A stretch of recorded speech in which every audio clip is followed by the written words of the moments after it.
Hey, friendo, Steve here. Hey, Larson. Welcome back to Going in Raw, the only pro wrestling podcast you need to be listening to right here at youtube.com/Steven. I haven't been saying that in a long time.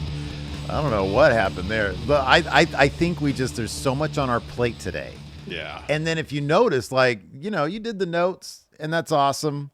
You're sitting there, you're like, yeah, we're going to do this Raw and Smackdown review, but there's so much shit that's happened since the last time we've talked about WWE.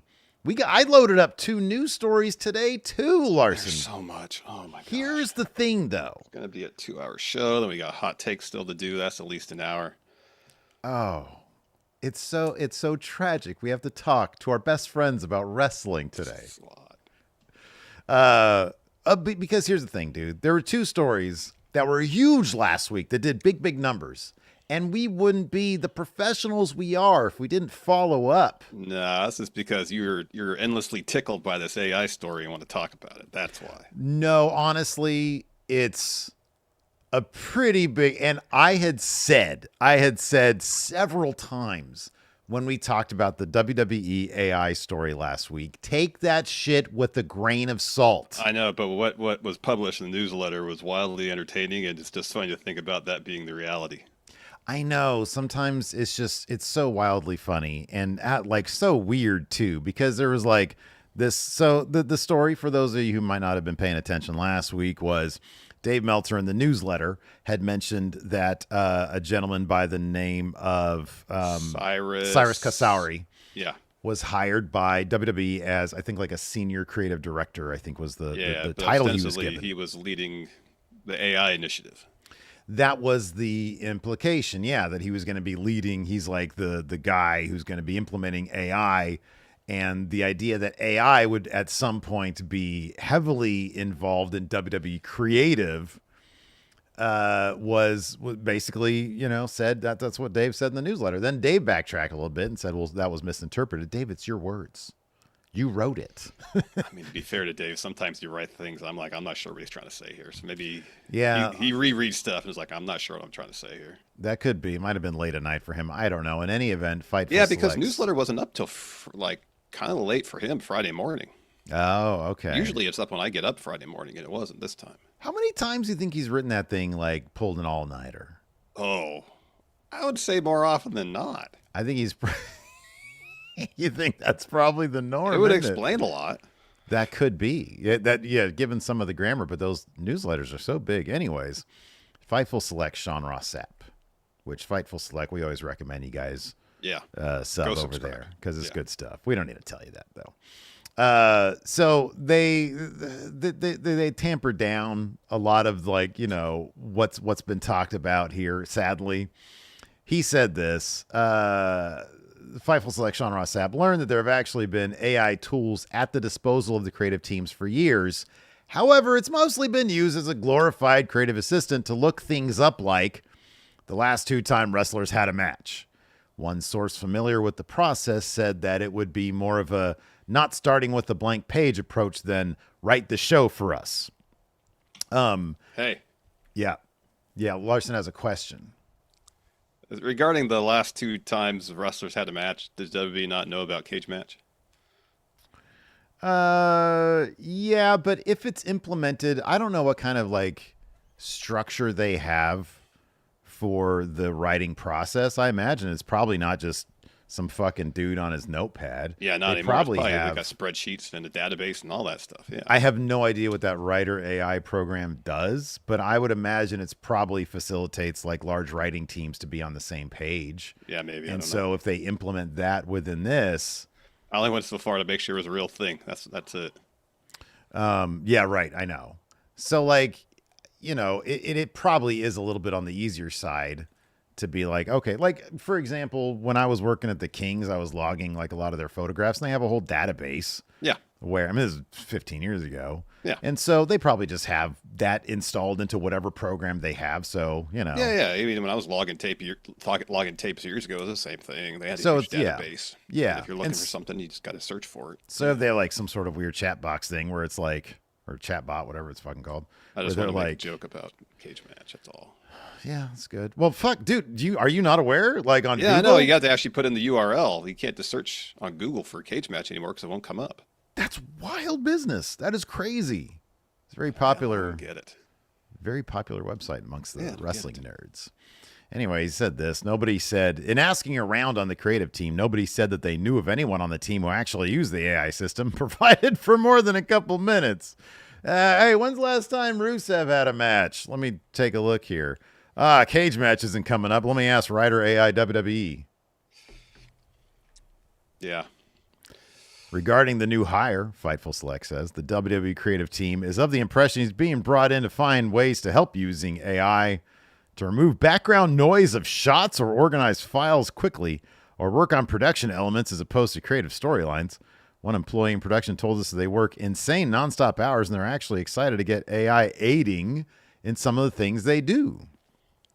Specifically, we're told that AI is not replacing the creative team. One of the sources, a top talent, reached out to Fightful and said, Michael Hayes, Paul Heyman, and Ed Koskey are confirmed not AI. I didn't think they were. They've all been around before the advent of AI.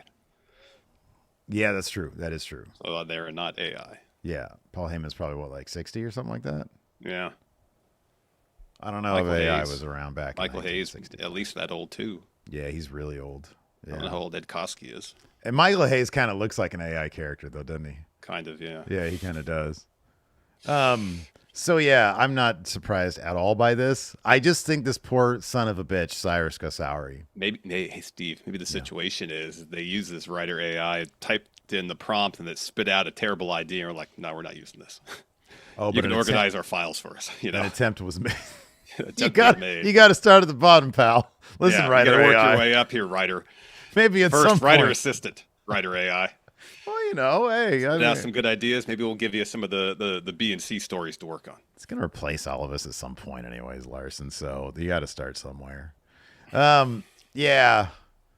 I mean, it did just bum me out. I was like, damn it. I was really hoping they were just all these boring ass stories they're putting together, just all AI creation. Just all AI stuff. Yeah. Sadly, no. I mean, at some point we'll get the jib. We'll be like, oh, this must have been AI right here. Maybe that's something we could do on Friendo Club every week. Was this segment AI? Oh, that's a good one. Yeah, we should do that. We have to determine which segment of WWE television was most likely derived from AI creative output. So much of it is like, so much of WWE's writing is inbred anyways. like it's like, oh, Jacob Fatu got laid out backstage because he's really injured. Although I did like the in joke of the fact that it's like a real dental injury that he's got. He spit his teeth all over the floor, and they made it a dental injury here in the backstage attack. But it's like, you can count on probably two hands the number of ways you can write somebody out without getting him involved in a match if they have like a real world injury. And it's like putting a bunch of shit on top of them and then having a cameraman rush backstage is a pretty common one.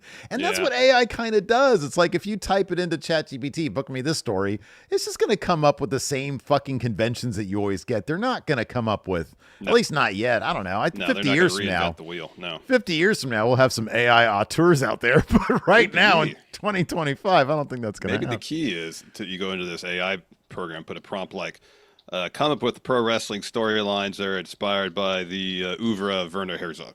Right, yeah, exactly. And then it just, it's like, all right, there's a bunch of wrestlers who are trying to get a riverboat up into the mountains in near the Amazon. All right, that's just Fitzcarraldo you recast wrestlers as. All right, that's not really...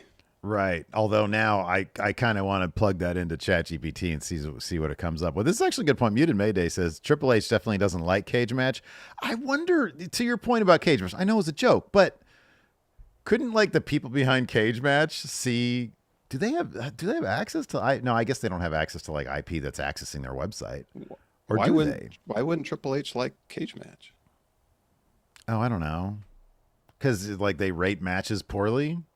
Like WWE generally. Oh, because WWE can't control the narrative of how their matches are. Yeah, right. Yeah. So like, I don't know if you have a website, can you see like what IP addresses are accessing your website? I have no idea. That's way outside my knowledge base, pay grade. I don't know anything about any of that. But no, I just feel bad for the Cyrus guy Because you know how it is. I had this comment over at WrestleJuice when I was talking about this, and somebody was like, I do production and post-production in like, the Hollywood shit, right? The movie stuff. Yeah. And he says, I just sort of accidentally became the AI guy. I don't have a background in it. I don't have which nobody has a background in it right now because it's brand new. And so he's like, I don't have a background in it. I just, and it's one of those things where the people who are kind of smart coded, they're going to get saddled with it. Because they're the ones who are like, shit, I do good work, so I get saddled with more bullshit. Yeah. So they become the AI guru. They're the AI people now, yeah. Which now, you could put that on your resume and probably, double your salary. Maybe, yeah. And I'm sure that's what this guy, probably maybe during the job interview process, they were like, how much have you used AI? And he was like, hey, fake it till I make it. Every day. All the time. I've created my own AI agent that's doing this. Right. Have you seen my LinkedIn avatar?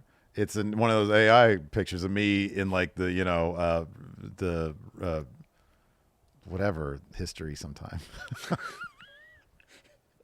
Medieval times. That's what I was trying to think of. All right. Medieval times. Yes. There we go. And they're like the restaurant? No, like actually medieval times. Hey, Larson, we haven't even started talking about Raw yet. I know. We got another news story before we get there. We've got a whole other news story. This one's fucking wild. Wow. This really is. WWE's so out of hand with these non-competes. So, Samantha Irvin, this is during an interview, yes? Or is this on Twitter? It's on Twitter. This is on Twitter. So this is just a response to a quote tweet. Yeah. I'm sorry. This is a quote tweet. So somebody named Jeremy Michaels says, I can't believe it's been 1 year since Samantha Irvin left WWE. Well, I have a lot of memories of her time there. I'm more proud to be a fan of hers now. So I guess maybe this person worked with her. I don't know. In any event, Samantha quote tweeted that and said, 1 year down, 1 year left on my non-compete. Can't wait. Smiley face. I hope you enjoy my songs in the meantime and look back on all the memories as fondly as I do. Love and miss you all. And remember, I never left for music. I am music. Ominous. So I hope to see you soon. But hold on. 1 year down, 1 year to go. Larson, what's the math on that? That's 2 years. That's a 2-year non-compete. 1 + 1 is 2. That's outrageous. That's insanity. I can't even wrap my head around how she wasn't fired. She just left. I think she quit. She quit. But I'm assuming maybe she has like that length of time left on the contract, and she was like, I don't want to be here anymore. Like, yeah, but I assume she's not getting paid. So what this non-compete does is precludes her from making a living doing anything in the pro wrestling world, where at this point she's most well known. That's outrageous. It's pretty wild, but I guess if you sign a contract for a certain number of years. But it's just, it's. But see, the problem is that doesn't go both ways, because the being me like, we don't want you anymore, release you. Yeah, well, they're not beholden to the duration of the deal. That's how it works.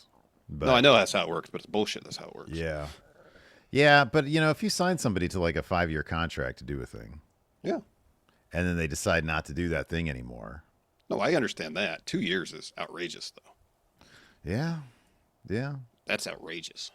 I kind of get it though. You sign a thing, it's like, well, you just stop doing it. Well, here's the thing: you sign a contract, you're like, no, I quit. All right, guess what? You're not making that money. Yeah. And now, because of this outrageous non-compete, you're precluded from making money in the field you're most well known for. Yeah, but like you signed a contract that you're. I understand that. You signed a contract to get paid a certain amount of money for a certain length of time for doing certain things. You're like, I don't want to do this anymore. All right, you don't get paid. Right. Yeah.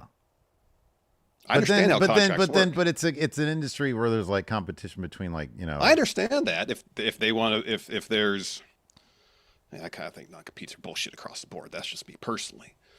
2 years is outrageous. 2 years is a long time, but it's outrageous. It's an outrageous amount of time.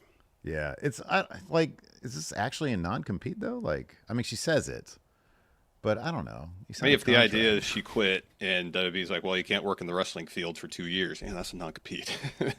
Yeah, I know. I'm just saying, like, I get it, but at the same time, I kind of get it. Like, it's a whole world of contracts. You sign a thing, you kind of understand. Okay, well, if I walk away from this, I can't go to AEW. Because then you're just looking at a whole world of SIDS, which I'm in favor of. Yeah, what's wrong with that? But I also kind of get it from WWE standpoint. Well, yeah, from WWE standpoint, I understand it. But from a logical, realistic point of view, I think it's absolute bullshit. Yeah, well, there you go. Well, I would just say, Larson, don't sign a 5-year deal or a 3-year deal if you want to work. Yeah, exactly. Year to year, month to month. How about that? Month to month. Date to date. I mean, look, dude, obviously WWE could let her go if they wanted to. They could just do that. But yeah, but they're not going to because they worry that she's going to go to AEW and they don't want that happening. Right, exactly, because they consider them competition. Yeah, if they didn't consider them competition, they would just let her go. Yeah. So, anyways, I don't know. It was just wild.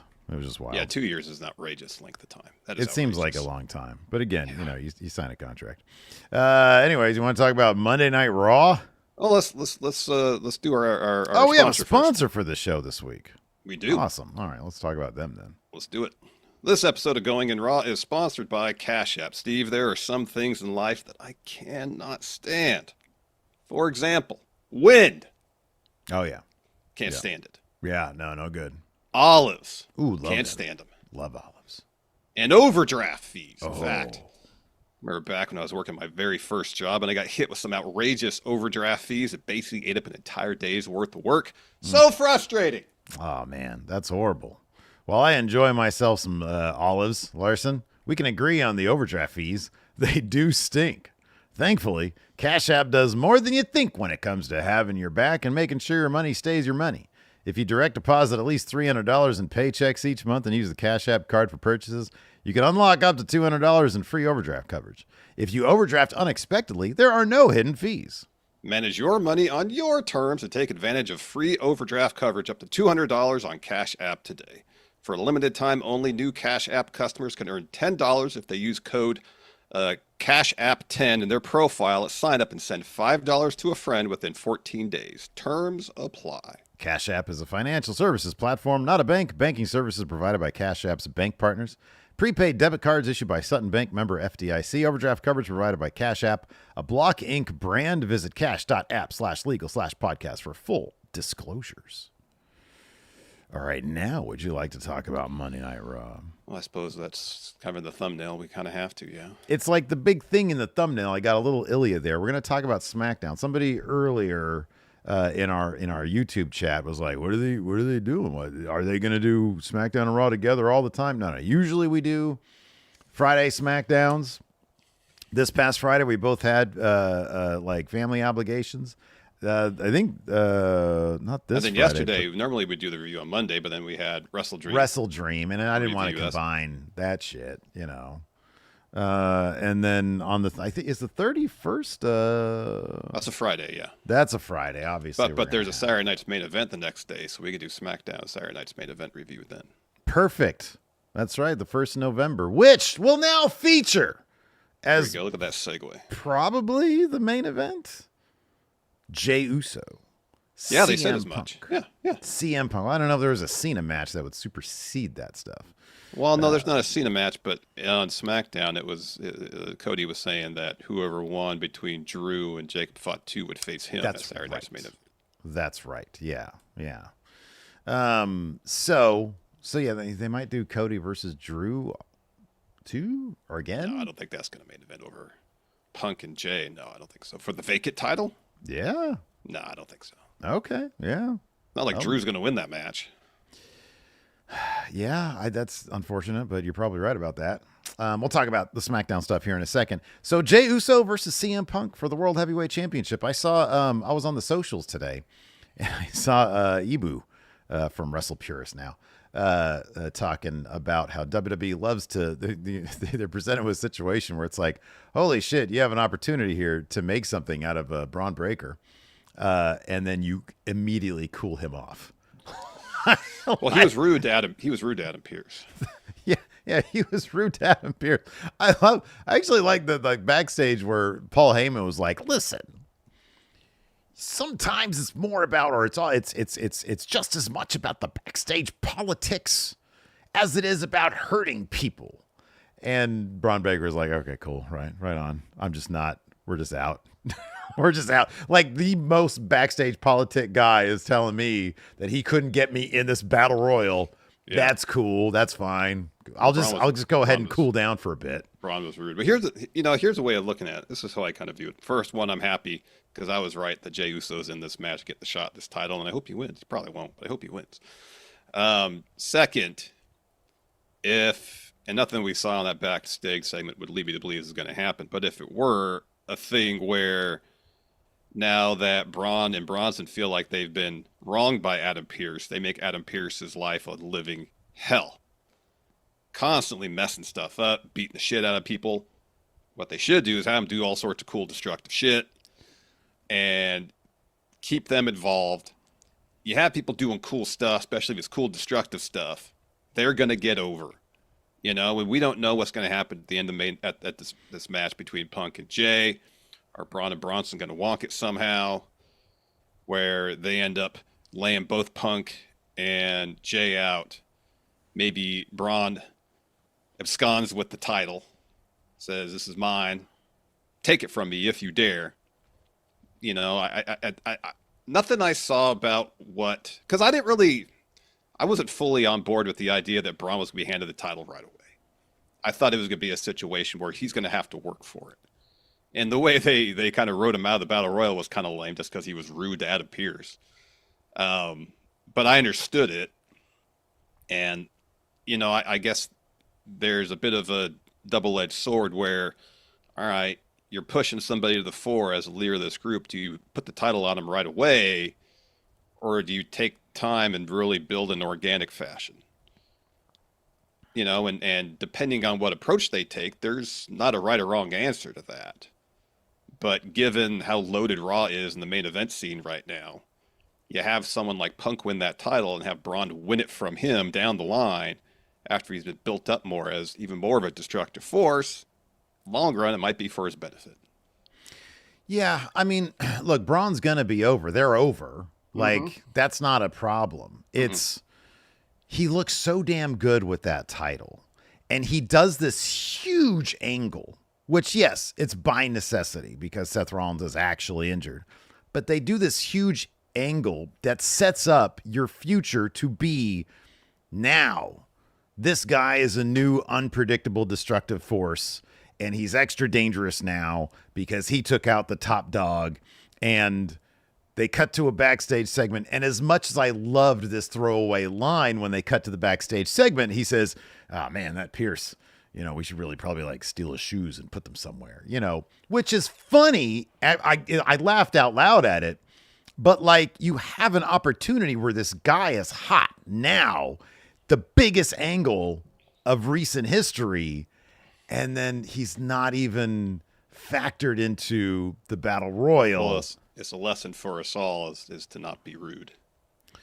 I suppose so. I suppose, you know, if you have good manners, it's going to go a long way for you. Yeah. You know, all he asked to Pearce. Hold on a second. No. All he asked to Pearce was, "Can I get a please?" That's all he asked. Listen to the tone of voice, man. Which is a good point. Right up in his face, intimidating him. Oh, come on. Adam Pearce is a former former NWA World Champion. Yeah, he's going to be intimidated. What, 15, 20 years ago? He came in hot, and he was like, "Oh, you guys are to blame for Seth Rollins' injury." No, we all saw that stupid headbutt he did. We all know that was the problem. We're not fools, Adam Pearce. Well, you got to buy into the story they're telling. You got to suspend your disbelief in that regard. Yeah, I know. Got to enjoy the story. Is that what you're saying, Paul? This is one instance where I feel like take your time a little bit. You can keep Braun involved at a high level and doing interesting stuff, and I don't think it's going to cool him off. For example, I don't think it's going to cool him off because I think Braun's really good. And I I don't know how long, and not to say the Raw Tag Team Championships are necessarily held by high esteem by creative, because it certainly doesn't seem that way, given the recent history of those titles. What, Judgment Day defended them twice within 111 days of having them. Mm-hmm. Part of me was thinking the reason that Judgment Day lost those titles last night on Raw, so a face team could have them for Braun and Bronson to beat the face team and win those tag titles. Yeah, no, absolutely. I agree with that because I think that was the original plan. That's kind of what Ibu was getting at also on Twitter. It's really long. The dude posts some really long tweets.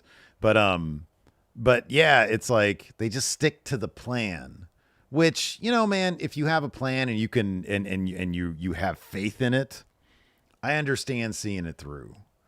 But man, oh man, that angle with Braun was really, really well done.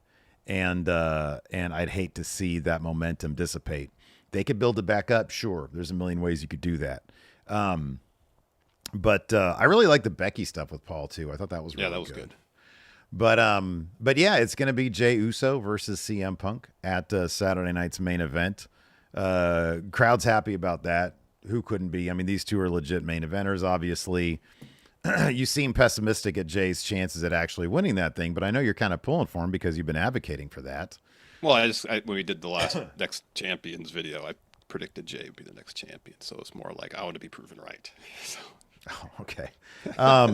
From a storyline perspective, though, it's the most interesting path, I think, at this point, given what they're doing with Jay and Jimmy. Absolutely. Mm-hmm. So in that regard, yes, I was pulling for Jay because I think at this moment, from a character perspective, it's the most interesting story they could tell. Yeah. And especially how Jay eliminated his brother after his brother helped him out in that battle royal a couple times. Mm-hmm. And didn't really seem at all contrite or apologetic about doing so or how it happened. Yeah. He wants that title. Jimmy should understand at this point, you've lost your brother to the tribal chief. You know, he wants to be tribal chief. The writing's on the wall. And by the way, it's a battle royal. Why are you helping anybody? I mean, what did Jimmy say before he left? When they had that backstage segment, he pretty much said, when we're in the ring, it's every man for themselves. Yeah, that's what it is. And then he gets upset when Jay's like, all right, that's the scenario. It's a good opportunity. Yeah. Yeah. Absolutely. Crowds huge. I love how effective it is at getting Jimmy over, though. Yeah. You know, this story between them, I think, is being really, really well done. Let me ask you this, though. Sure. The Elimination Chamber's in Chicago. Yeah, Punk's winning Chamber. But if Punk is the world champion... Well, there's a lot of time between now and Chamber, Steve. You think he's going to win it now and then lose it before the Chamber? Well, if he wins it now, then yeah, there's a chance he'll lose it and then win Chamber. Yeah. Okay. If Elimination Chamber is in Chicago and CM Punk's in the Elimination Chamber match, CM Punk is winning the Elimination Chamber match. Which makes me think he might actually lose a Saturday night's main event. I'd be actually more surprised. I'd be surprised if they had him win it and then lose it before the Chamber, which is only, I don't know, it's not that long away. It's in March, isn't it? Yeah, 5 months away. Yeah. It's almost half a year. Well, yeah, but he's CM Punk. I don't know. I'd be surprised if that happened. Yeah, I don't know. I don't know what the plan was. If the idea is that they're going to be sticking to plan regardless for the most part. Well, if the plan was, like Meltzer is adamant that Austin Theory is going to get involved in this Vision stuff. Mm-hmm, mm-hmm. And if the plan was Austin Theory return, join the Vision at Saturday night's main event, costs Punk the title, Seth would carry it on. It would motivate the War Games match with the teams as reported by Meltzer. I don't know how Austin Theory necessarily fits in to what they're doing now with Braun and Bronson. Mm-hmm. Because I don't think he does. But if they had something mapped out, if the main, let's take Meltzer at his word in this instance, where he reported that the idea was Seth and Roman at Mania. Well, odds are Seth was going to lose that title before that match. Mm-hmm. But if Punk was going to win it at Saturday, here's another thing. Maybe Punk isn't in the Chamber match. Maybe he's in a title match on that show. Maybe he's slated to win the title there in Chicago. Now, I don't know why they have it there as opposed to Mania, but if the idea was Punk gets another shot at Seth at Elimination Chamber, somehow Roman gets involved in that, leads to Seth losing. All right, there you go. You got Seth Roman coming out of there. Whoever Punk's going to face at Mania is, who knows? We don't know what the plans were. Maybe that was going to be the plan. Punk wins the title at Chamber. It's not the first time that someone's won the title at the pay-per-view before WrestleMania. Yeah. No, it's happened before. So, So anyways, the actual sequence of events here for the World Heavyweight Championship scene on Raw kicked off with a recap, obviously, of what happened last week. The Vision shows up. Braun has the title, holding it like he actually is the champion. Adam Pearce is already in the ring. He's like, good. I'm glad you're out here because I want you to hear it from me. I knew Seth was banged up coming out of that match, but none of us will know because of what you did. He says, I'm going to give you some news. Seth is at home, just having had major surgery because of what you did. He's on the shelf for quite a while. I'm out here to give you the unfortunate news that because of you two, I stripped Seth Rollins of the World Heavyweight Championship. By the way, great crowd in Sacramento last night. Yeah. Good job, Sacramento. Good job, Sac. He says, don't get too caught up. We'll crown a brand new champion at Saturday night's main event. CM Punk earned the right to fight for the title there. We're going to have a battle royal to determine his challenger. And they go on to fight for the belt. And that battle royal is happening tonight. He says, now that title right there doesn't belong to Seth, and it sure as hell doesn't belong to you. Braun, I need you to hand me that title. So Braun gets all indignant. And he gets a mic from Heyman and says, what if I don't? And then Heyman pulls him away to talk about it. And then he says, Braun says, I need you to show me some respect. Pearce says, Braun, respectfully, hand me that title. Braun says, say please. Well, he leans in real close. Yeah. And then Pearce takes off his glasses and through gritted teeth says, Braun, respectfully, I will need you to hand over that belt now, please. And then Braun laughs and says, was that so hard? And then he takes the title off his shoulder, packages it together, and he goes, whoop, and then gives it over to Heyman because he ain't going to give it to Pearce. So Heyman gives it to Pearce. Pearce leaves with the title. Heyman says, before we move on with the show, he says, why is everybody so mad at us? And he talks a lot. He says, I didn't leave. He runs down Seth Rollins. He says, the Vision had nothing to do with Seth Rollins. He says, I didn't leave the Tribal Chief and betray CM Punk for Seth Rollins. No, I pulled that move because Braun Breaker's the future of WrestleMania. I pulled those moves because deep in my heart, I always knew Bronson Reed was better than Roman Reigns, and he proved it in Perth. It was Vision over Bloodline. There's Seth pointing to the future with one good arm. He couldn't shoulder the responsibility of leading the Vision into the future, not with that bum shoulder. He's no revolutionary or visionary. He said, he's a bum shoulder bitch. He says, let's set the record straight. Winners write history, and these are the winners. Seth main events no more. Braun took that spot. He said, and then he just said, he said a bunch more stuff, but he said, welcome to Monday Night Raw. Yeah. Yeah. So later on backstage, Jimmy's back there. Jay walks in, and Jimmy says, am I supposed to acknowledge you now? And Jay says, last week wasn't right. I wasn't mad at you. I was mad at myself for making the same mistake I did in Paris. And so Jimmy cuts him off and says, Jay says, it's Big Oos, referring to Roman. And Jimmy cuts him off and says, Roman isn't going to be here tonight. Roman isn't going to be in the Battle Royal tonight. He's not in line for a title shot. But you know who is? You. You know who else is? Me. Roman's got you thinking you lost your belt because you stuck your neck out to help people. That's why. That's cap. You lost because you stopped believing in yourself. And Jay says, yeah, you might be right. But Roman might be right too. And Jimmy says, figure it out before the Battle Royal, Oos. I'm going in on everybody, including you. They say they're good. They dap up. Later on backstage, Heyman gets mad. He's waiting outside Pierce's office. Pierce finally comes out. And Pierce says, Paulie, where have you been? Been waiting like 45 minutes. I just happen to have a graphic change, but hey, it pertains to you, so listen up. Here's the deal. Braun and Bronson, they're off the graphic Battle Royal because they're officially out of the Battle Royal. So Heyman starts to protest, and Pierce is like, let me guess. You want me to put him back in? Guess what? Say please.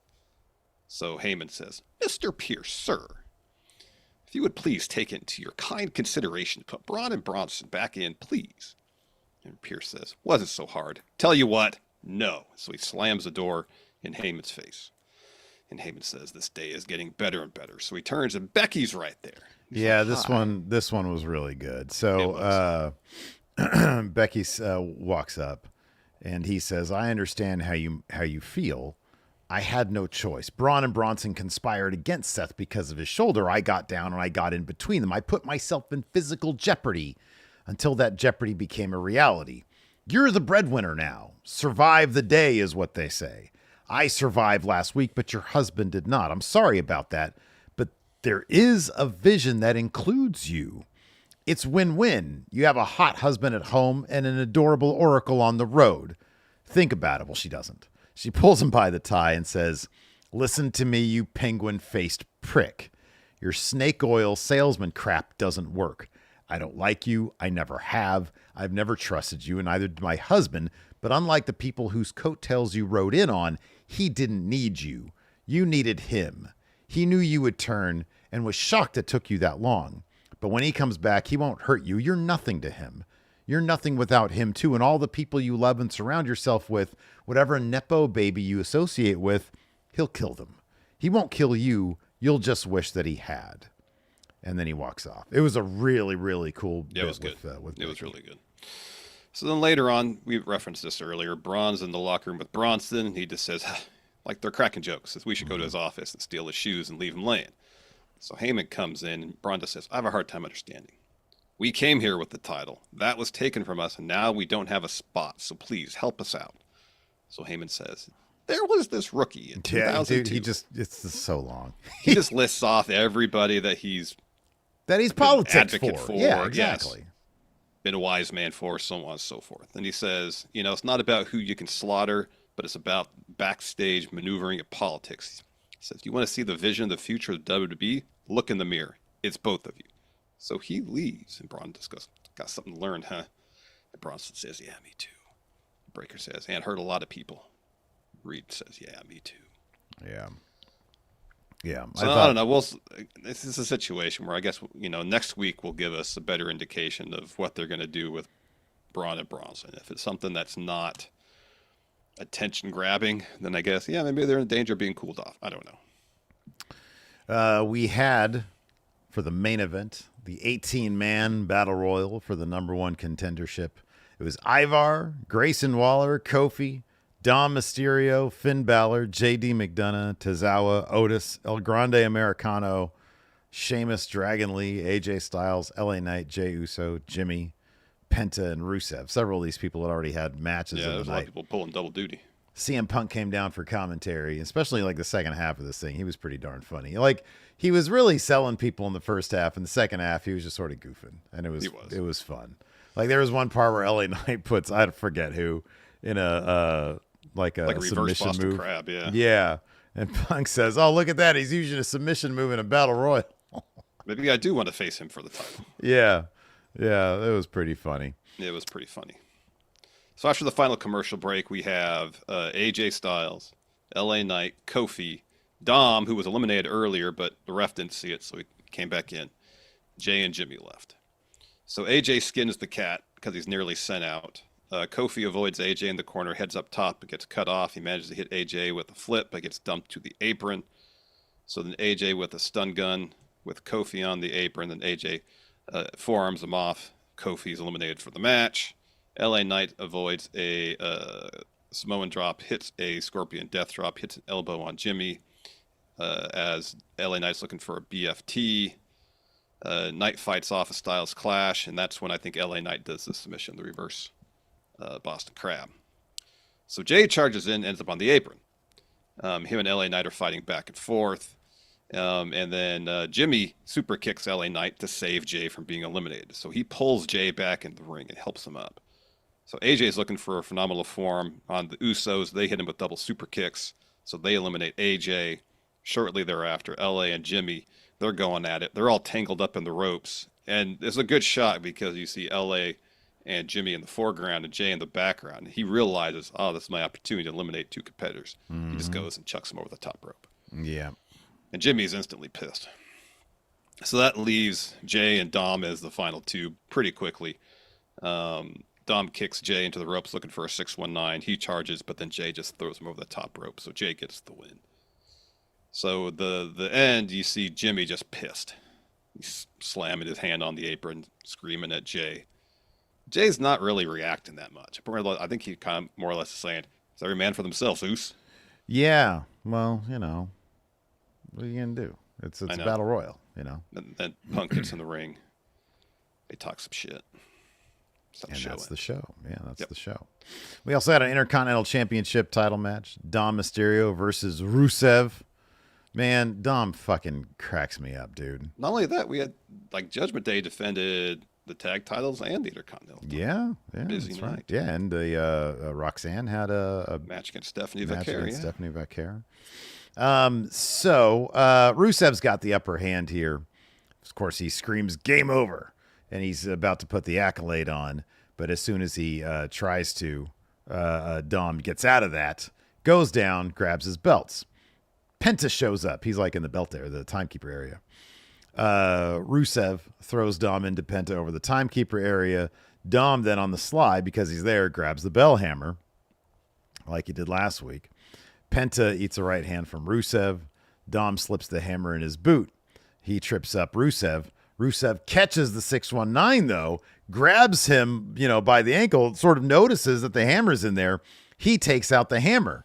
He's about to use it on Dom. The ref is like, no, you can't do that. And so as Rusev gets sort of wrapped up and turns his back to Dom with the ref, because the ref is leaving with the hammer, Dom hits him with the low blow from behind, hits a 619, heads up, goes up top, frog splash, covers, gets the win, and Sacramento goes crazy for Dom Mysterio. Lame. Rusev should have won. I mean, he was about to get DQ'd because he was about to use that hammer on him. Smart. It's better than a pinfall loss, I'll tell you that. Preceding that, Smarts. We had a Judgment Day segment backstage where Raquel's hyping up Roxanne for a match against Stephanie. Finn walks in and says, I guess we all have our work cut out for us tonight. So Dom walks in, oblivious. Finn and JD are pissed and just goes, hey, dudes. And Finn says, what's up, Dom? Why are you talking to Pierce? We have to defend our titles tonight against AJ and Dragon Lee. And Dom says, I didn't say anything. I just said it was unfair. I defend my title every week, and yet you guys complain about AJ and Dragon. I already beat them twice, and you can't take care of them? Finn says, you don't think we can? Oh, we will. We're the tag team champions. And JD says, handle your business with Rusev. We have to clean up your mess. So they leave, and Roxanne's like, you know what? It's fine. She tries to calm him down. And Raquel steps in and says, hey, focus.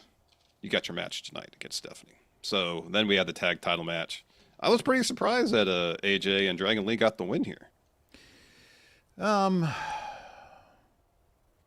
Yeah, I guess. This is their third match tagging together or something like that? It's one of those things where like midway through the match, you're just sort of thinking to yourself, you know what? I think they might actually get the win. That's what I was thinking. I was like, they probably actually get the win here. I could see this. Crowd's getting hot. They're building up this match.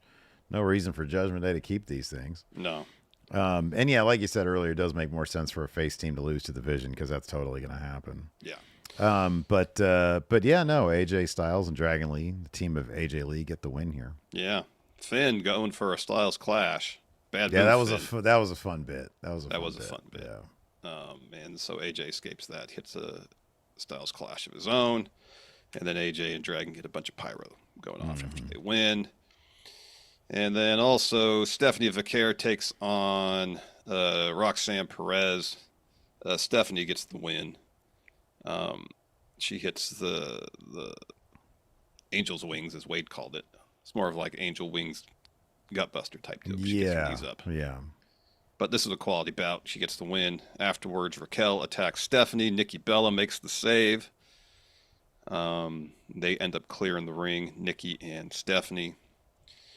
So then later on, Nikki's backstage. Stephanie walks up and thanks her. Nikki's backstage telegraphing a heel turn. Oh, absolutely. Because she basically, I don't have to go through this verbatim. She's just like, hey, thanks for having my back. I wish back when I was champion, somebody had my back because when you're champion, you always have a target on your back. And she's like, but now I made two enemies. And because Vaquer is like, hey, I owe you one. She's like, I made two enemies out there, so I might take you up on that sooner than later. So, yeah. Yeah, it's a pretty obvious telegraph. That buttering her up a little too much, man. Yep. And then Becky had an intercontinental title defense against Sacramento's own. Maxine Dupree. Maxine Dupree is another really great showing for Maxine. Dude, this match was so much damn fun. The crowd was super into it. Becky out there just doing everything she can to make Maxine look like $1 million, and Maxine's holding her own too. I mean, she was doing all the stuff.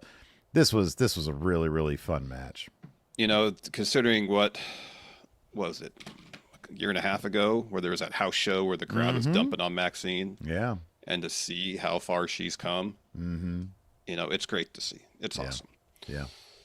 So in the end, Becky has to hit Maxine with the belt to escape this match with her title. So Maxine ends up winning by DQ.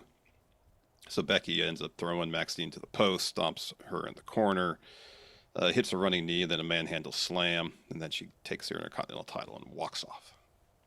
Yep. We had a little backstage bit where Pierce and Lyra are chatting. Lyra's basically saying, you know, man, the stuff with Bayley's fine, but I got my own ambitions. I got stuff I want to do. Bayley comes in, she's all hyped up. And she's like, hey, I got an idea. Well, actually, it's a surprise. And Lyra's really good at the comedic timing on this. She says, the best surprise is you telling me exactly what you're talking about. And Bayley says, that wouldn't be much of a surprise, would it? You got to wait till next week. And Lyra just says, yay. Yeah. Lyra's really good in this role. She is. Yeah. And then Rhea Ripley has suffered a broken nose during the tour of Japan. They had a video clip of her getting the gauze stuffed up into her nostrils, and her nose is all swollen. So she'll be out of action for a little bit. That's rough. And then Asuka and Kairi have a promo taking credit for injuring Rhea. Say they broke Io's spirit. Says, Io, you tore our family apart, so now you have to pay. Says, Kairi, you showed me last week what I've always wanted to see from you, is what Asuka says. How ruthless you can be, and that's exactly what the Kabuki Warriors are going to be. We've taken care of Rhea and Io. We need a new challenge. We need gold around our waists. This is a warning to the tag division. So they put them on notice. They're done with the Io Rhea stuff. Well, I guess. But are Rhea and Io done with them? I don't know how long Rhea's going to be out. She can have like a really cool face mask. Yeah, that's what I was saying. Yeah, the face mask. Like she had that one at the War Games match or whatever it was when she came back. Yeah, it was badass too. Yeah, that was cool. Yeah. You know, if Kabuki Warriors are going after the tag titles, you know, Rhea and Io might team up and keep that from happening, maybe. Anyways, we've got ourselves. Do we have a predictions champion now? Oh shit. Uh-oh. I forgot to rewatch it. Good. Well, I meant to. I mean, there is one. We just don't know what it is. It's down to two. It's down to two people. It's down to two people. Yeah. So. I apologies. Slipped my mind. I'll try to get to it today, and so on Thursday's show, which is fitting because it's the AEW recap. It's the AEW recap. So Thursday, promise Thursday. All right. Announcement. Which means we're heading into our November predictions challenge at the Friendo Club. We got Full Gear on the 22nd. Of course, preceding that, we've got on the very first day of November, Saturday night's main event. And then also Survivor Series at the end of the month. It's like something might actually happen to this Saturday night's main event. Yeah, you'd think. 2 title matches. Bro, if they actually wonk the fin, imagine if they wonk both title matches. That'd be amazing. I mean, like Cody no wonder NBC booted Saturday night's main event to Peacock. That's right. This is going to be on Peacock. It's not even on NBC anymore. Damn, WWE has fallen off. Down bad. Horny for views. So yeah, the November predictions challenge. I'll come up with something cool, man. That's what I'm doing tomorrow. Tomorrow is like administrative day for Steve, and sadly, I don't have an AI administrative assistant to help me with this shit. I got to come up with, I think, the predictions stuff for last month for JX2 or J2X. Oh, in September?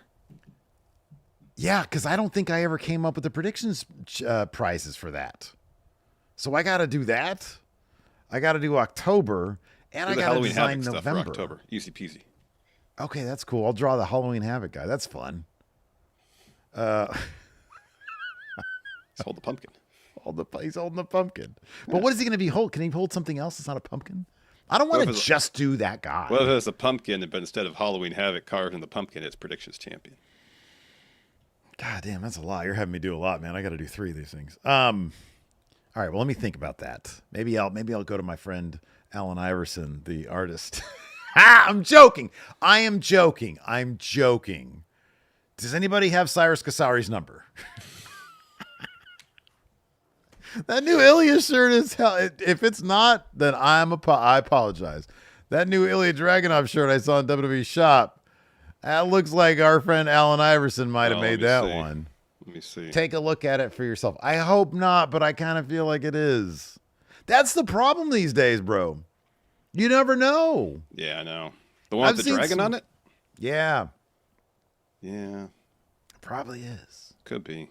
Could be. Might not be. I don't know. Apologies if somebody did that for realsies, if like a human did that. Well, did you see the other one with his face on it? Mm-mm. That one could be too. Is it like a drawing or like an illustration? It's an illustration of his. Hold on. I'm going to go to WWE Shop. Like we ain't got enough to do today. Yeah. WWEshop.com. So yeah, the way you can get involved in the predictions challenge, of course, obviously, go to patreon.com/Stephen Larson. Go to or click join right here on the channel. But yeah, I'll figure out what I'm going to do. Oh, here's Ilya Dragunov celebrate his return. Oh, geez. Let me take a closer look at this. You know, dude, I'm going to do this for WrestleJuice. There's a program that you can run artwork through, and it'll tell you if it's AI. Ooh. I'm doing that shit. Because then I can co-promote it with my own shop, mfshophere.com. There you go. It's all guaranteed not AI. Guaranteed not, you know.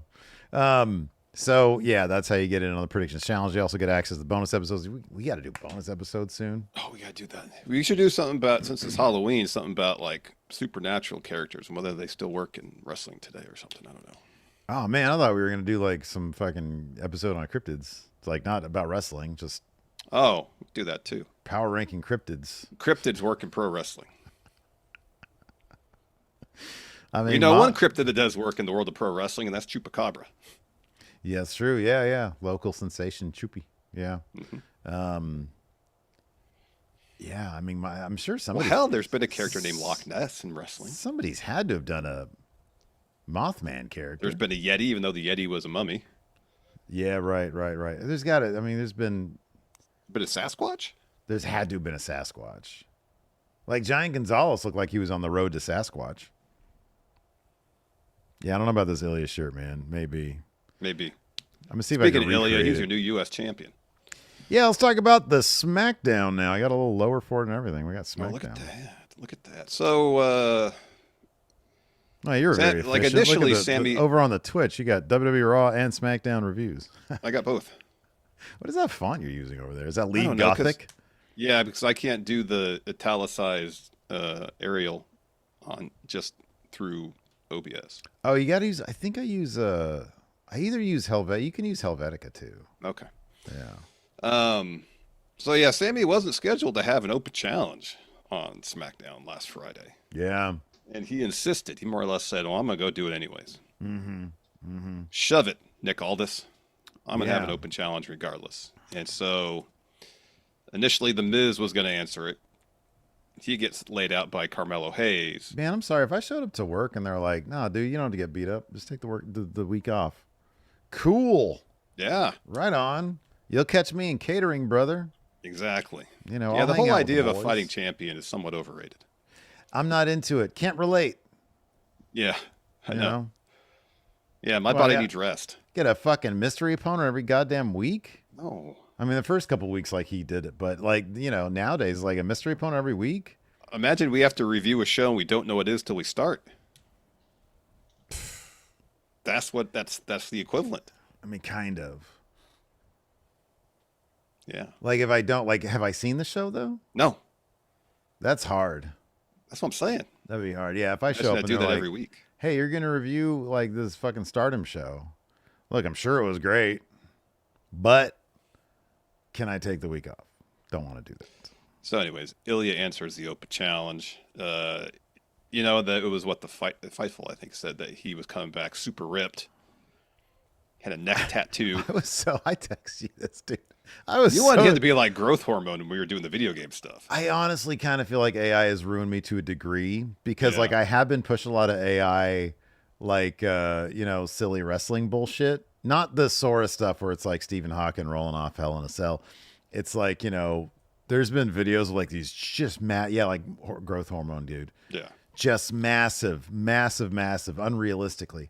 And so, I was kind of hoping he'd come out like Big Papa Pump, who himself is kind of like an AI character. I wanted it just to be, and he's way bigger now than he was. Yeah, he's much thicker across the upper chest and shoulders. And it kind of concerns me because you know how it is. Sometimes these dudes just put on muscle, and it's like the way you wrestle and what your body's doing doesn't like connect. And I do this.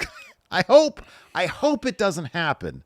I don't want him to get injured again. Well, Finn Balor talked about when he first went to NXT, I think, that the training regimen they had him on, he was bulking up. And he's like, I can't move the way I want to or used to. So, no, I'm not bulking up anymore. Yeah. That's a distinct possibility. You got to find that balance between wrestling how you want to versus the amount of girth you have on your skeleton, Talk to me about his tattoo. Oh, man. So keep it real, please. I guess was it supposed to be a dragon? I'm assuming so. It's his whole thing, isn't it? Why do people love dragons so much? I guess they all grew up on Game of Thrones. I don't think Ilja grew up on Game of Thrones, but the show came out like 15 years ago. Yeah. How old is he? 30? 35? He's got to be older than that. He's probably in his early 20s. He's been wrestling for a long time. But it's just, he was like 12. That's what they all do over there. It's just the outline. So from like a long shot, you really can't make out what it is. And it goes from here down to, I don't know, like his upper chest. And so at first I was like, did he forget to shave? Like his neck? Did he fall in the dirt? Yeah, because it looked like, I was like, what is going on there? Because again, Fightful said he had a neck tattoo. And I was like, oh, this is going to, like Dom's neck tattoo, it pops. Cody's obviously pops. But this, I'm like, what's going on there? There's like a vague idea of tattoo, but I can't make out what it is. Where is this? Hold on. I'm going to see if I'm on the WWE.com looking at the photos here. Sure. And because when you say outline, like I've seen, like, when somebody just goes in and they get like the bare outline of the thing. And I honestly thought that this was like fully shaded, but maybe they used some sort of technique. And again, I am not an aficionado. I have one, but like, I think there's a technique you can do so that it looks like it's been there for a while. Oh, like gotcha. This looks way different than it did 15 years ago. Fuck, Yeah. I got this when I was 30. That was 15. That was a long time ago. It was more than 15 years ago. Oh my God. Yeah, it was. I'm so old. You are. And so I think there might be a technique. God, can I get oh, here we go. This is kind of a close up. Well, here's the thing. Like, if there's shading in this thing, dude. Oh, it's just hard to tell because it's so intricate, but it's not. It doesn't pop. It does not pop, and that's why I was like, I wonder if he got it to make it look like it's old. Yeah, and hey, whatever he's happy with is what is cool. Yeah, It's also. I'll say this also. It's like kind of. It is definitely shaded. But I feel like it's also not the most, how do I put this? There's not a lot of like deep blacks in it. Yeah. There's a lot of like, it's intricate, but there's a lot of like underneath just skin. You know what I mean? Yeah. Like it's not like on a solid base. From a long shot, it's hard to make out what's going on. That's an understatement. Because it all just kind of like blends together. Yeah. It's just a mess of stuff that kind of looks dirty. Kind of. But if he, I'm sure in person it probably looks great. Yeah. If he's happy with it, then hats off to him. Yeah, for sure. Yeah. Yeah. So he won the U.S. title. Are you surprised that Sammy's U.S. title reign ended in such a fashion? I mean, we knew when he came out. My first thought was they're gonna wonk this. That's what I thought they were going to do the same thing with Shinsuke. You can only wonk it so many times. I actually found out about the title win before you watched it for social media. I've ruined the entire same thing with WrestleGym because I was keeping up with predictions. I walked into both these shows completely knowing what the fuck was happening, and it's kind of like not a great experience. But the match was good. He's bigger. Mm-hmm. He's a bit slower. but he still has the intensity. And I liked it was just like the slightest distraction, and honestly, like it was barely even a distraction, because as soon as Solo comes out towards the finish, and Sammy's like, "What are you doing out here?" Turns around, Ilya's coming in hot, and so Sammy drops him with an exploder. But eventually, Ilya is able to get the Torpedo Moscow in, and the H-bomb, and the H-bomb, which is awesome.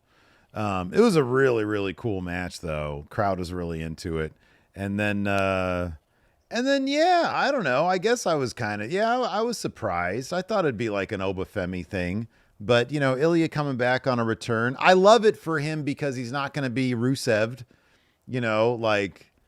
I don't know if I ever thought Rusev was going to win the championship. I mean, he beat Sheamus, so he is champion. But in terms of specifically Intercontinental Championship, I don't know. Maybe it'll still happen. I still think it's going to be Finn, but yeah, I'm super glad for him. Yeah. Marquez here with the super chat says apparently his new shirt is by an artist from Singapore with the alias. Is this Rafi art? Rofi art. He's done That's art cool. for Kaiser as well. Just quick research, admittedly. Okay. Okay. If that's true, that's awesome. Thank you, Marquez. Thank you very much. Appreciate that. Again, it's just hard to tell these days. You know what? Honestly, what they should all be doing, like WWE and AEW, because I think I noticed with AEW last time I went to their shop, and maybe they've changed it since then. Give an art credit in the actual description of the product. 1,000%. 1,000%. That'd be great. Or put on the on the bottom, generative AI was not used for this design or something like that. Well, I mean, ideally, yeah. Give if you're hiring artists outside of WWE or AEW, yeah, absolutely give them credit. Like, DC Comics recently, Jim Lee, who's like one of the head guys there, he issued a blanket statement. We are not going to be involved using generative AI for DC Comics. That is not happening here. We're not going to do it. It's great to hear. Yeah. And so if WWE officially released some sort of statement about their merchandise, 1,000%. But they don't give a shit about that, because I think they understand that the vast majority of people don't even think about that, which is sad. Yeah. So after the match, MFTs get in the ring. They attack Sammy. They attack Ilya. Solo gets the mic, says, "Did y'all forget? Let me remind you then. We run SmackDown. We're going to get back everything that my family has lost, and I will make my family tree champions." Again, the lights go out. And the bow appears on the Tron. It says, "Seek and you shall find. Knock on the door will be opened. Prepared for what's on the other side." And then the Y6 are on the apron behind them, and we have a stare down. Yeah, Solo's like, "All right, MFT, back off." Man. So, as we mentioned earlier, Jacob Fatu, he's been written out of programming for some sort of dental injury or dental surgery or whatever. Dental procedure of some sort, yeah. So apparently he'll be back by Survivor Series, I think. Oh, that's cool. Latest. So it's not going to be 2026. No, there was reports that he could be out until next year. Yeah. So apparently that's not the case. He's got a root canal, all gas. Yeah. No brakes. No brakes. I mean, the gas is funny because it's, they do that thing. The laughing gas they give you. Laughing gas, that's what it is, yeah. Yeah. So Nick Aldis is in the ring to start SmackDown. He says, "San Jose, welcome to SmackDown." He says, as many of you know, there's a contest scheduled between Drew and Jacob, which is now going to be a number one contenders match. So the winner is going to face this man right here. And, of course, that's Cody Rhodes. He comes out, and he addresses his loss to Seth Rollins at Crown Jewel. He says, "It split him to the bone to beat me. After the dances we did the last few years, I don't think we need to be in the ring ever again, but I don't think that's how it works. You don't need 2020 vision to see Seth has some problems with Braun Bronson and Oracle rewriting history. He can handle his business. I will handle SmackDown business." He says, the business here is to be here with you to watch number one contender match. And he basically says, welcome to SmackDown. Welcome to SmackDown. Yeah. So then we're getting primed for the main event. Jacob Fatu's music hits. Sorry. I'm sorry. Backstage. Sorry. I skipped this. Larson. I know. I got to do my thing. This is not a Sami Zayn Open Challenge. You have to do this. No, every I know. Time. I just forgot about it. I just bypassed it. So I want everybody now. I want everybody now listening, watching.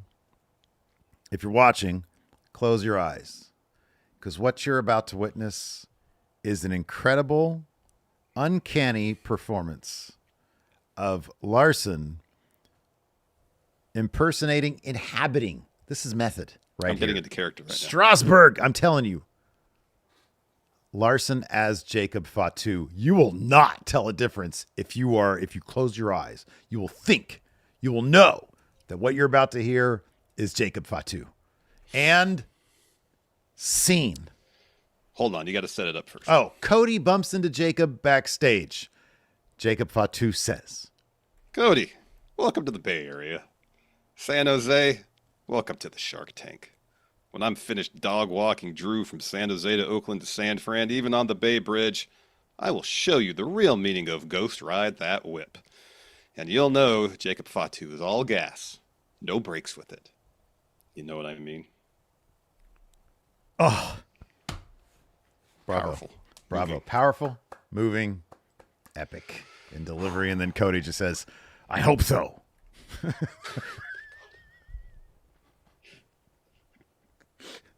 I dirtied that up as a juxtaposition in comedy, because yours was Shakespearean, and so I just dirtied Cody's up to make it more pedestrian in contrast. All right, so we get our main event segment. Jacob's music hits, but then he doesn't make his entrance. They show him he's laid out underneath a bunch of crap, and he's got a bunch of his teeth on the ground, blood everywhere.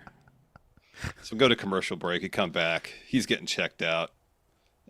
Drew's music hits, so he comes to the ring, and he pretty much says, I should be new number one contender. Ref, raise my hand. And so he literally grabs the ref's arm to raise his hand. The ref pulls his hand away. And then Nick Aldis comes out and says, we don't know what happened, but I swear if you had anything to do with this. Drew says, you've known me for 20 years. Nothing to do with this. But do the right thing. Make me number one contender. Cody comes out. Enough. You know what you did. People want to see us fight. They want to see a title match. Let's do it right now. They start fighting. Apparently, we get an impromptu title match that Cody asked for, and then gets himself DQ'd. Yeah, it was all just, This is what they call in the industry filler. I thought you were going to drop an actual industry phrase here. This is just filler bullshit.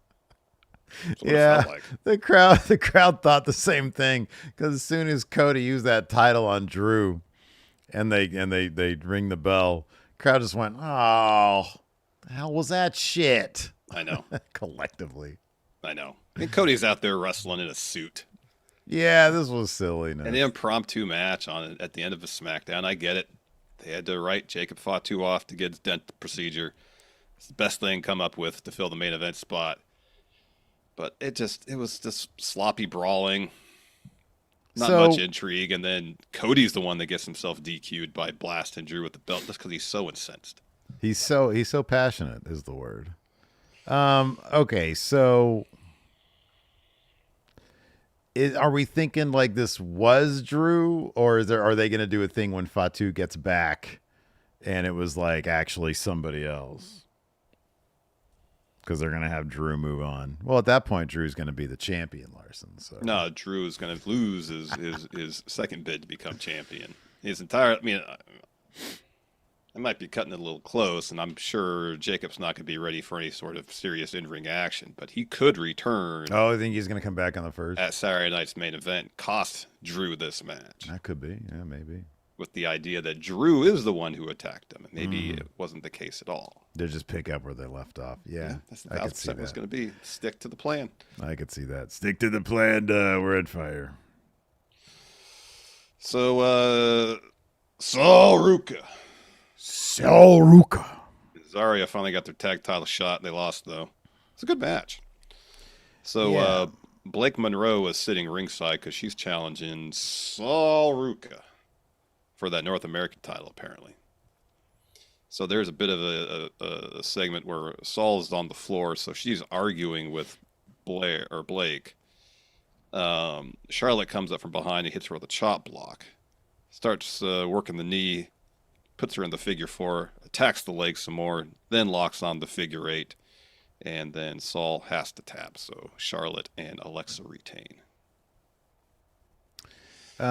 So according to the official preview for tonight's NXT, yeah, it says here NXT Women's North American Champion and Women's Speed Champion Sol Ruca will provide an update on the injury she suffered on Friday Night SmackDown. No. If you're walking into Halloween Havoc with a bad knee, maybe Blake Monroe's going to be your new North American champion. Could be. They set up a match next week between Tiffany Stratton and Kiana James. So Tiffany's doing an interview talking about her loss at Crown Jewel. She says, I won't act like I'm happy about it, but one loss won't define me. So Kiana walks up, says, you lost. You know, that's why I offered my expertise to Stephanie and not you. I only represent premium talent. And Tiffany says, well, maybe that's because you don't have it. Anyways, challenges her to a match. Kiana accepts. Yeah. That'll happen next week. This was cool. We got an Aleister Black and Zelina Vega promo where they finally, you know, they mission statement. They kayfabe their marriage. Yeah. He says, what I'm most proud of for weeks, I was setting this in motion. Everything has been calculated on my end, and I haven't felt this accomplished than uniting with my love. This was the inevitable truth. None more methodical or violent than my wife. My tiny wife. I'm not going to put all my cards on the table, but I will tell you this. We are a necessary evil, but we're the balance. I do dishes on Monday, Wednesdays, Fridays, and Sundays. She does the other days. I do the lawn, though. She's too tiny for the lawnmower. I don't know. Goodness. It's absurd. It's absurd. It is. That's absurd comedy. That's what it is. They've got on-screen chemistry. Their on-screen chemistry. Hold on, you'll do it in a second. Their on-screen chemistry is great, just like the Motor City Machine Guns, Larson. Motor City Machine Guns back in action. So there's a backstage segment where Motor City Machine Guns are there, and Los Garza interrupts, at least to a match. So Motor City Machine Guns make their entrance first. Yeah, but hold on. I love this because they're doing like some interview. Yeah. And they're like, it's been 1 year. It's been 1 year since we've been in the WWE. It only took us 2 weeks to get the tag titles. And I'm sitting there thinking like, yeah, and then what happened? Yeah, they lost them pretty quick. But then they make the point, Motor City Machine Guns do, that they beat Los Garza in their first match 1 year ago. Let's celebrate that anniversary.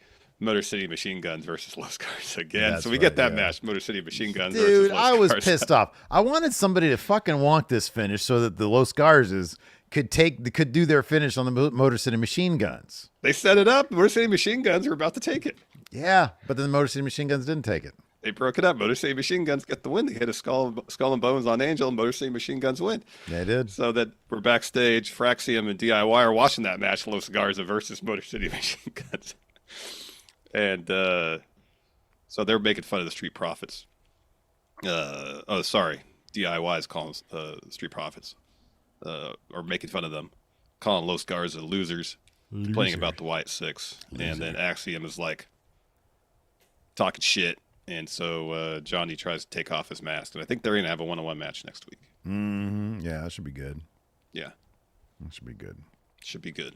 Anyways. Hopefully more Motor City Machine Guns on SmackDown in the near future. That'd be ideal. Love those Motor City Machine Guns. More Motor City Machine Guns, better. All right. Would you like to take some questions? You wonder if we have any questions about Motor City Machine Guns? I hope we do. I hope we have a lot of questions about Motor City Machine Guns. Okay. All right. Let's see here. Scanning through to see if there are any questions about Motor City Machine Guns. Anyway, Sebastian Garcia says, which of your wrestlers in kayfabe would you like to go on a road trip with? And what are their role seats? Somebody say road trip? How about Motor City Machine Guns? Motor City Machine Guns, exactly. Just play their theme on repeat. It's a good theme. It is. It is. It's a good theme. One of the few good Def Rebel ones. Raise your fish. Wait, what was the question? Who do you want to go on a road trip? What 3 wrestlers in kayfabe would you like to go on a road trip with? Like for realsies? I mean, in kayfabe. That's not a terrible answer. Motor City Machine Guns, yeah.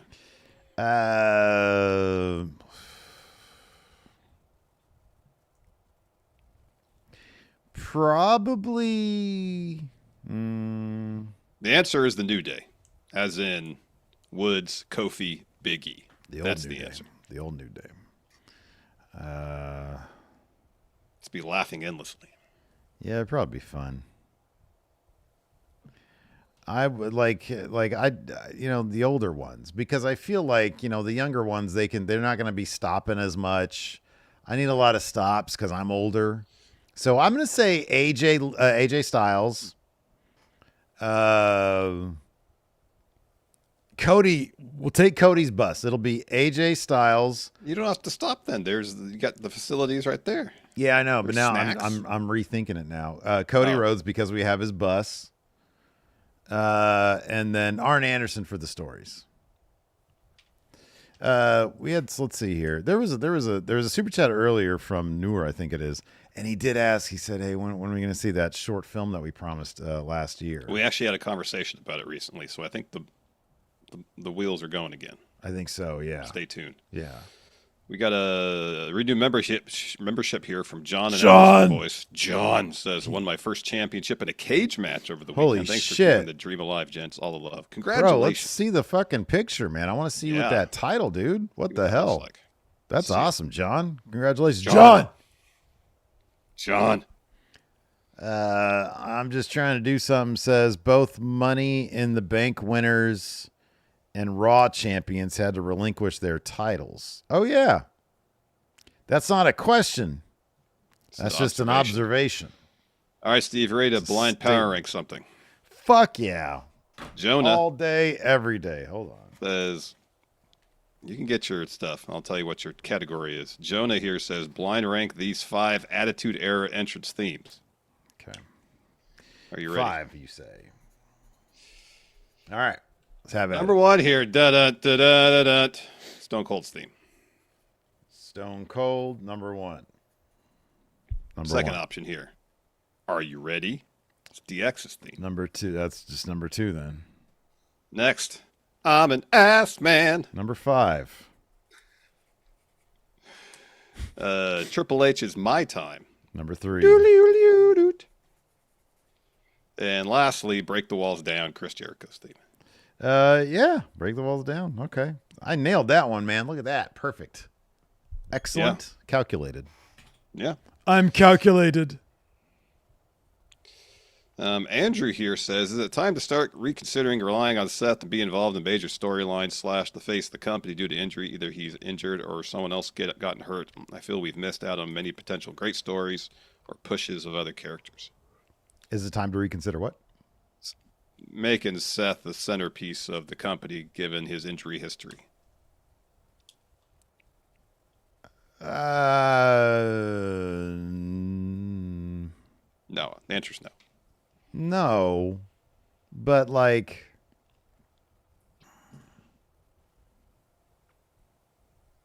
I wouldn't consider changing anything given his injury history, because I don't really think it's that significant. I think it's more of a situation if Seth wants to.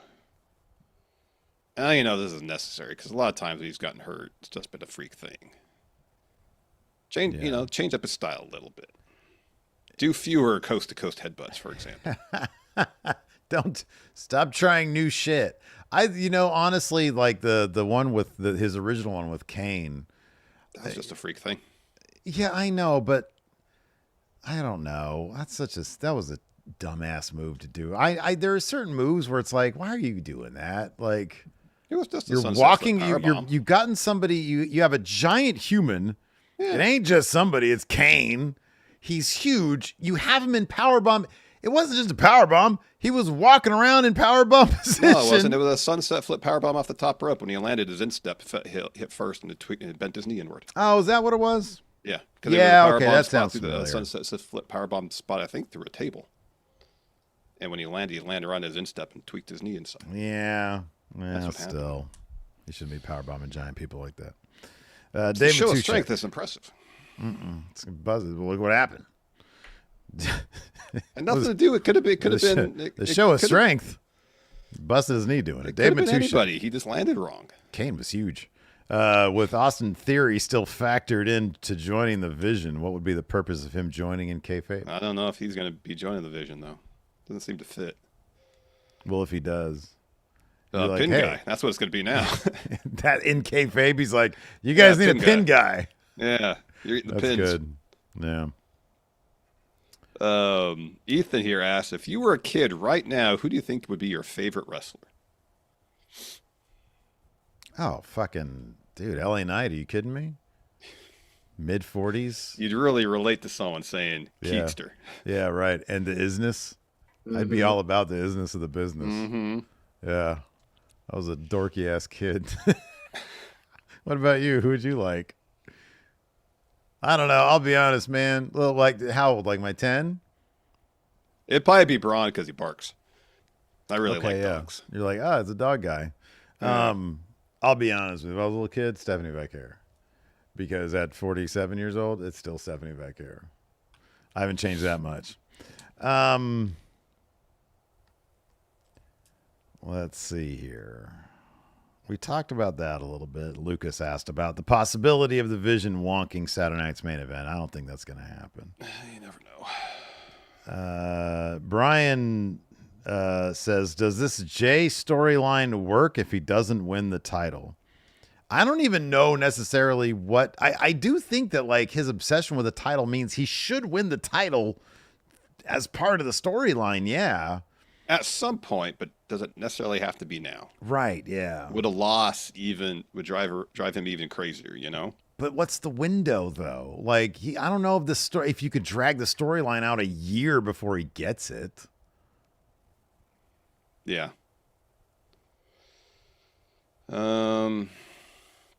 Luis asks, what inning of the Bloodline story are we in right now? Have we been in extra innings since 41? Well, wait, 40. 39? Was it 39 where Heyman said they're in the third inning? 40 is when Cody won. That's right. Yeah, 40. Jesus Christ. 41 was Cena. So, like, since 40, we've been in extra innings. Well, by Heyman's estimation, 40 would have been like the fifth. If 39 was the third. Man, that was a Bloodline story. That ended at 40. No, it's coming back now because Jay's going to be the new tribal chief. MHJ is here. What's been the best storyline to come out of a title being vacated due to the champion's injury?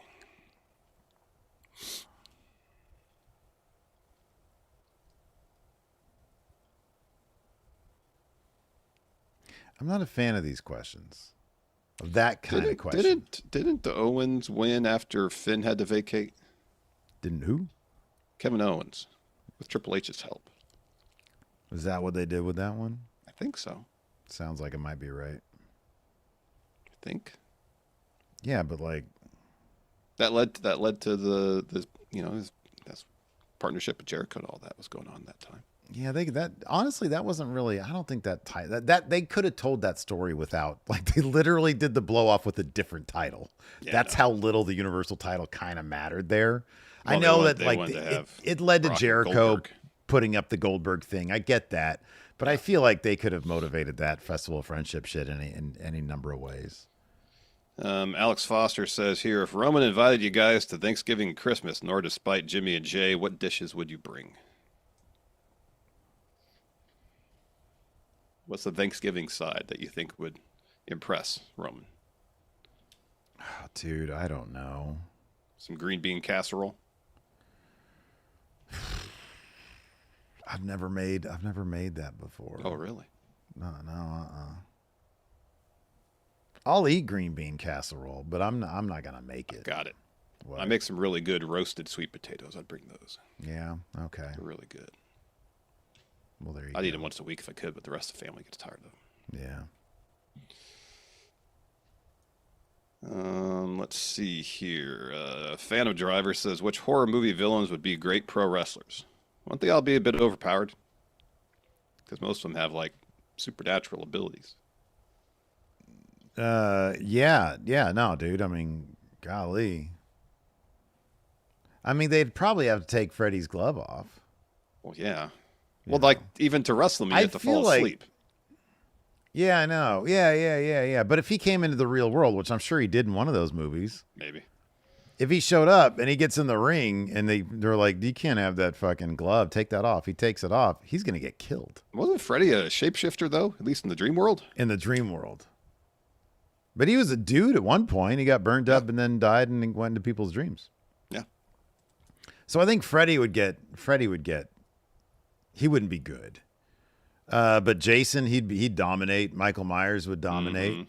Leatherface would dominate. The mad Pinhead scientist, dominate. maybe the mad scientist from Human Centipede wouldn't do very good.